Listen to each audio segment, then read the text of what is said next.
ವೀಕ್ಷಕರೇ, ಇದು ಪ್ರಜಾವಾಣಿಗ ಮೊದಲ ಸುದ್ದಿ ಈ ರೀತಿಯಾಗಿದೆ. ತುಂಗಭದ್ರಾ ಹಾಗೂ ಲಿಂಗನಮಕ್ಕಿ ಜಲಾಶಯಗಳ ಒಳಹರಿವು ಭಾರಿ ಹೆಚ್ಚಳ ಆಗಿರೋದು ಕಾರಣ ಕರಾವಳಿ ಮತ್ತು ಮಲೆನಾಡು ಭಾಗದಲ್ಲಿ ವ್ಯಾಪಕ ಮಳೆ ಆಗ್ತಾ ಇದೆ. ನೋಡಿ, ಇನ್ನೇನು ಮಳೆಗಾಲ ಮುಗಿತು ಮಳೆನೇ ಇಲ್ಲ ಈ ವರ್ಷ ಅಂತ ಇದ್ದಾಗ ಮಳೆ ಆಗ್ತಾ ಇರೋದು. ಭಾರಿ ಪ್ರಮಾಣದಲ್ಲಿ ಮಳೆ ಆಗಿದೆ ಕರಾವಳಿ ಮತ್ತು ಮಲೆನಾಡು ಭಾಗದಲ್ಲಿ. ಕಳೆದ ಒಂದು ವಾರದಿಂದ ನಿರಂತರವಾಗಿ ಧೋ ಅಂತ ಮಳೆ ಸುರಿತಾ ಆಗಿದೆ. ಇದರಿಂದ ತುಂಗಭದ್ರಾ ಹಾಗೂ ಲಿಂಗನಮಕ್ಕಿ ಜಲಾಶಯಗಳ ಒಳಹರಿವು ಭಾರಿ ಹೆಚ್ಚಳ ಆಗಿರೋದು. ರಾಜ್ಯದ ಕರಾವಳಿ ಮತ್ತು ಮಲೆನಾಡು ಭಾಗದಲ್ಲಿ ವ್ಯಾಪಕ ಮಳೆ ಆಗ್ತಾ ಇದ್ದು ಹಳ್ಳ ಕೊಳ್ಳಗಳು ಭರ್ತಿಯಾಗಿದೆ. ಕೆಲವು ಕಡೆಯಲ್ಲಿ ನದಿಗಳು ಅಪಾಯದ ಮಟ್ಟ ಮೀರಿ ಹರಿತಾ ಇದೆ. ವಿವಿಧ ಜಲಾಶಯಗಳಿಗೆ ಭಾರಿ ಪ್ರಮಾಣದಲ್ಲಿ ಒಳಹರಿವು ಹೆಚ್ಚಾಗಿದೆ. ಉತ್ತರ ಕನ್ನಡ ಜಿಲ್ಲೆಯ ಶಿರ್ಸಿ ತಾಲೂಕಿನಾದ್ಯಂತ ಶುಕ್ರವಾರ ರಾತ್ರಿಯಿಂದ ಶನಿವಾರ ಬೆಳಗಿನ ಜಾವದವರೆಗೂ ನಿರಂತರವಾಗಿ ಮಳೆ ಆಗಿದೆ. ಇನ್ನು ಅಘನಾಶಿನಿ, ಶಾಲ್ಮಾಲ ನದಿಗಳು ಅಪಾಯದ ಮಟ್ಟ ಮೀರಿ ಹರಿತಾ ಇದೆ. ಕೆಂಗ್ರೆಹೊಳೆ ಸೇರಿ ಹಳ್ಳ ಕೊಳ್ಳಗಳು ಕೂಡ ಭರ್ತಿಯಾಗಿದೆ. ಶಿವಮೊಗ್ಗ ಜಿಲ್ಲೆಯ ತೀರ್ಥಹಳ್ಳಿ, ಹೊಸನಗರ ತಾಲೂಕುಗಳ ಸುತ್ತಮುತ್ತ ವ್ಯಾಪಕ ಮಳೆ ಆಗಿದ್ದು ಗಾಜನೂರು ಬಳಿ ಇರುವಂತಹ ತುಂಗ ಜಲಾಶಯ, ಲಕ್ಕವಳ್ಳಿ ಬಳಿಯ ಭದ್ರಾ ಜಲಾಶಯ ಹಾಗೂ ಕಾರ್ಗಲ್ ಬಳಿಯ ಲಿಂಗನಮಕ್ಕಿ ಜಲಾಶಯದ ಒಳಹರಿವು ಶನಿವಾರ ಭಾರಿ ಪ್ರಮಾಣದಲ್ಲಿ ಏರಿಕೆ ಆಗಿರೋದು. ಈ ಬಾರಿ ಮಳೆನೇ ಆಗಲ್ಲ ಅಂತ ಅನ್ಕೊಂಡು ಆತಂಕದಲ್ಲಿದ್ದಂಥ ರೈತರಿಗೆ ಒಂದು ಸ್ವಲ್ಪ ನಿಟ್ಟಿಸಿರು ಬಿಟ್ಟಂಗೆ ಆಗಿದೆ. ನೋಡಿ, ಇನ್ನು ಮಲೆನಾಡಿನಲ್ಲಿ ಮಳೆ ಬಿರುಸುಗೊಂಡಿದ್ದು ತುಂಗಾ ಜಲಾಶಯ, ಭದ್ರಾ ಜಲಾಶಯ ಹಾಗೂ ಲಿಂಗನಮಕ್ಕಿ ಜಲಾಶಯಗಳ ಒಳಹರಿವು ಶನಿವಾರ ಭಾರಿ ಪ್ರಮಾಣದಲ್ಲಿ ಏರಿಕೆ ಆಗಿದೆ. ಚಿಕ್ಕಮಗಳೂರು ಜಿಲ್ಲೆಯ ಹಲವೆಡೆ ವ್ಯಾಪಕ ಮಳೆ ಆಗ್ತಾ ಇದ್ದು ತುಂಗಾ ಜಲಾಶಯಕ್ಕೆ ಶನಿವಾರ ಸಂಜೆ 75,526 ಕ್ಯೂಸೆಕ್ ನೀರು ಹರಿದು ಬರ್ತಾ ಇದೆ. ಜಲಾಶಯ ಈಗಾಗಲೇ ಭರ್ತಿ ಆಗಿರೋದ್ರಿಂದ ಎಲ್ಲ 23 ಕ್ರಸ್ಟ್ ಗೇಟ್ಗಳನ್ನು ತೆರೆದು ಅಷ್ಟೇ ಪ್ರಮಾಣದ ನೀರನ್ನು ನದಿಗೆ ಹರಿಸಲಾಗ್ತಾ ಇದೆ. ಇದರಿಂದ ಶಿವಮೊಗ್ಗ ನಗರದಲ್ಲಿ ತುಂಗಾ ನದಿ ಅಪಾಯದ ಮಟ್ಟ ಮೀರಿ ಹರಿತಾ ಇದೆ. ಹೊಸಪೇಟೆ ಬಳಿಯ ತುಂಗಭದ್ರಾ ಜಲಾಶಯದ ಒಳಹರಿವು ಕೂಡ ಹೆಚ್ಚಳವಾಗಿದೆ ಅನ್ನೋದು ಗೊತ್ತಾಗ್ತಾ ಇದೆ. ಇನ್ನು ಭದ್ರಾ ಒಳಹರಿವು ಹೆಚ್ಚಳ ಆಗಿರೋದು ಕಳೆದ 24 ಗಂಟೆಯಲ್ಲಿ ಭದ್ರಾ ಜಲಾಶಯದಲ್ಲಿ ನೀರಿನ ಸಂಗ್ರಹ 2 ಅಡಿ ಏರಿಕೆ ಆಗಿದೆ. ಸಂಜೆ ವೇಳೆಗೆ ಜಲಾಶಯಕ್ಕೆ ಒಳಹರಿವು 23,000 ಕ್ಯೂಸೆಕ್ಗೆ ಏರಿಕೆ ಆಗಿತ್ತು. 186 ಅಡಿ ಸಂಗ್ರಹ ಸಾಮರ್ಥ್ಯದ ಜಲಾಶಯದಲ್ಲಿ ಸದ್ಯ 158 ಅಡಿ ಸಂಗ್ರಹ ಆಗಿದೆ. ಕಳೆದ ವರ್ಷ ಇದೇ ದಿನ ಜಲಾಶಯದಲ್ಲಿ 180.3 ಅಡಿ ನೀರು ಸಂಗ್ರಹಗೊಂಡಿತ್ತು.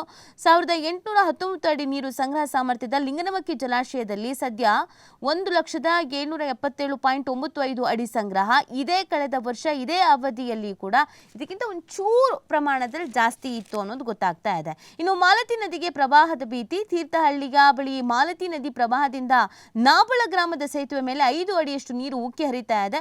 ಹೊನ್ನಾವರದ ಕಡೆಯಿಂದ ಶೃಂಗೇರಿಗೆ ತೆರಳುತ್ತಾ ಇದ್ದಂತ ಮಗು ಸೇರಿ 6 ಜನರು ಪ್ರಯಾಣಿಸ್ತಾ ಇದ್ದ ಕಾರೊಂದು ಪ್ರವಾಹಕ್ಕೆ ಸಿಲುಕಿತ್ತು. ನೀರಿನಲ್ಲಿ ಕೊಚ್ಚಿ ಹೋಗ್ತಾ ಇದ್ದಂತ ಕಾರನ್ನು ನೋಡಿದ ಸ್ಥಳೀಯ ನಿವಾಸಿ BS ಪ್ರವೀಣ್ ತಕ್ಷಣ ನೆರವಿಗೆ ಧಾವಿಸಿ ಮೊದಲು ಕಾರಿನಲ್ಲಿದ್ದಂತ ಮಗುವನ್ನ ಹೊರಕ್ಕೆ ಕರೆದುಕೊಂಡು ಬಂದಿದ್ದಾರೆ. ನಂತರ ವಾಹನದಲ್ಲಿದ್ದಂತ ಇತರರನ್ನ ಕೂಡ ಹೊರಗಡೆ ಕರ್ಕೊಂಡು ಬಂದು ಸೇವ್ ಮಾಡುವಂತ ಕೆಲಸವನ್ನ ಮಾಡಲಾಗಿದೆ. ಇನ್ನು ಕಾವೇರಿ ಕಣಿವೆ, ಹಾರಂಗಿ, ಕಬಿನಿಯಿಂದ ನದಿಗೆ ನೀರು. ಕಾವೇರಿ ಕಣಿವೆಯ 4 ಪ್ರಮುಖ ಜಲಾಶಯಗಳ ಒಳಹರಿವಿನ ಪ್ರಮಾಣ ಏರಿಕೆ ಆಗಿದ್ದು ಹಾರಂಗಿ ಹಾಗೂ ಕಬಿನಿ ಜಲಾಶಯಗಳಿಂದ ನದಿಗೆ ನೀರು ಹರಿಸಲಾಗ್ತಾ ಇದೆ. ಕೇರಳಂನ ವಯನಾಡ್ ಭಾಗದಲ್ಲಿ ಉತ್ತಮ ಮಳೆ ಆಗ್ತಾ ಇದ್ದು ಮೈಸೂರು ಜಿಲ್ಲೆಯ HD ಕೋಟೆ ತಾಲೂಕಿನ ಕಬಿನಿ ಜಲಾಶಯಕ್ಕೆ ಹೆಚ್ಚಿನ ಪ್ರಮಾಣದಲ್ಲಿ ನೀರು ಹರಿದು ಬರ್ತಾ ಇದೆ. ಜಲಾಶಯವು ಭರ್ತಿ ಹಂತ ತಲುಪಿದೆ. ಒಳ ಹಾಗೂ ಹೊರ ಹರಿವಿನ ಪ್ರಮಾಣವು ಇನ್ನಷ್ಟು ಏರಿಕೆ ಆಗುವಂತ ಸಾಧ್ಯತೆ ಇದ್ದು ಕಾವೇರಿ ನೀರಾವರಿ ನಿಗಮ ಜನರಿಗೆ ಪ್ರವಾಹದ ಮುನ್ನೆಚ್ಚರಿಕೆಯನ್ನು ಕೂಡ ನೀಡಿದೆ. ಇನ್ನು ಕಪಿಲಾ ನದಿಯು ನರಸೀಪುರದ ಬಳಿ ಕಾವೇರಿ ನದಿಯನ್ನು ಸೇರಿ ಅಲ್ಲಿಂದ ಮುತ್ತತ್ತಿ ಸಂಗಮ ಮಾರ್ಗವಾಗಿ ತಮಿಳುನಾಡಿನತ್ತ ಹರಿತಾ ಇದೆ. ರಾಜ್ಯದಲ್ಲೇ ಮೊದಲಿಗೆ ತುಂಬುವ ಜಲಾಶಯಗಳು ಎಂಬ ಕೀರ್ತಿ ಕಬಿನಿಯದ್ದು. ಕಳೆದ ವರ್ಷ ಜೂನ್ನಲ್ಲೇ ಜಲಾಶಯವು ಭರ್ತಿಯಾಗಿತ್ತು. ಹೇಮಾವತಿ, ಹಾರಂಗಿ ಒಳಹರಿವು ಕೂಡ ಹೆಚ್ಚಳ ಆಗಿರೋದು. ಮಲೆನಾಡು ಭಾಗದಲ್ಲಿ ಉತ್ತಮ ಮಳೆ ಆಗ್ತಿರೋದ್ರಿಂದ ಹಾಸನ ಜಿಲ್ಲೆಯ ಹೇಮಾವತಿ ಜಲಾಶಯದ ಒಳಹರಿವಿನಲ್ಲೂ ಕೂಡ ಏರಿಕೆ ಆಗಿದೆ. ಜಲಾಶಯ ಭರ್ತಿಗೆ ಇನ್ನು 13 ಅಡಿ ಬಾಕಿ ಇದೆ. ಕೊಡಗು ಜಿಲ್ಲೆಯ ಕುಶಾಲನಗರದ ಹಾರಂಗಿ ಜಲಾಶಯದ ಒಳಹರಿವಿನಲ್ಲಿ ಗಣನೀಯ ಏರಿಕೆ ಆಗಿದೆ. ಸದ್ಯ ಜಲಾಶಯದಲ್ಲಿ 7.9 TMC ಅಡಿ ನೀರು ಸಂಗ್ರಹಗೊಂಡಿದೆ.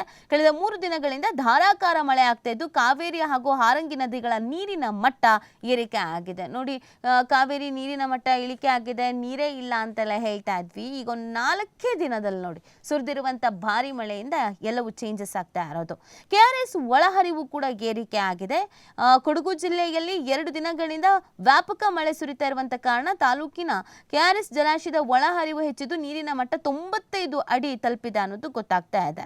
ಜಲಾಶಯಕ್ಕೆ ಹರಿವಿನ ಪ್ರಮಾಣ ಒಂದೇ ದಿನ 4 ಪಟ್ಟು ಹೆಚ್ಚಾಗಿದೆ. ಆಣೆಕಟ್ಟೆಯಲ್ಲಿ ಸದ್ಯ 19 TMC ಅಡಿಯಷ್ಟು ನೀರು ಸಂಗ್ರಹವಾಗಿದೆ. ನಾಲೆ ಮತ್ತು ಕುಡಿಯುವ ಉದ್ದೇಶಕ್ಕೆ 1565 ಕ್ಯೂಸೆಕ್ ನೀರನ್ನು ಹೊರಗೆ ಬಿಡಲಾಗ್ತಾ ಇದೆ. ಸೊ ಅಲ್ಲಿಗೆ ಎಲ್ಲ ಡ್ಯಾಮ್ಗಳು ಕೂಡ ತುಂಬ್ತಾ ಇರೋದನ್ನು ನಾವು ಗಮನಿಸ್ತಾ ಇದ್ದೀವಿ. ಸೊ ಇನ್ನು ಇದೇ ಸಂದರ್ಭದಲ್ಲಿ ಭರ್ತಿ ಹಂತಕ್ಕೆ ಕಬಿನಿ ಬಂದಿರೋದು ಕೇರಳದ ವೈನಾಡು ಭಾಗದಲ್ಲಿ ಜಲಾಶಯಕ್ಕೆ ಹೆಚ್ಚಿನ ಪ್ರಮಾಣದಲ್ಲಿ ನೀರು ಹರಿದು ಬರ್ತಾ ಇದೆ.